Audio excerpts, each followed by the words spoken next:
Your job is to be the internal McKinsey of the company.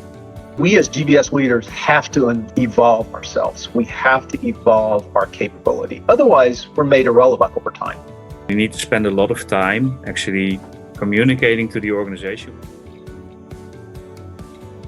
GBS has evolved since then because the minute you do that, the minute you reduce that cost, the question becomes, what's next? As a GBS leader, we will be the transformation, business transformation, digital transformation engine of the company.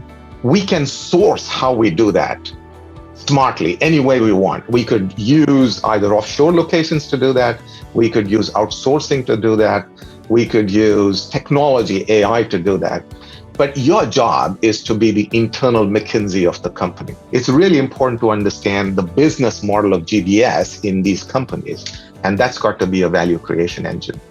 We as GBS leaders have to evolve ourselves. We have to evolve our capability. Otherwise, we're made irrelevant over time. We're on a journey to an intelligent business services. The first stage is called a discrete shared services. That's where you take like-type processes, you pool them together at some place in the world, you get economies of scale and perform them cheaper.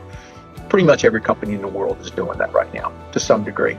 The second stage of the evolution is where you take that discrete shared services and you give it some strategy. You make it functional focused, regional focused.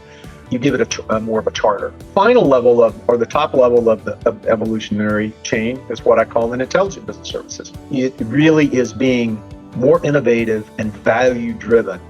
A very recent example for us at HighRadius is in the second quarter of last year, our e-com business grew 96%, of course, because of COVID. People were not able to go into stores.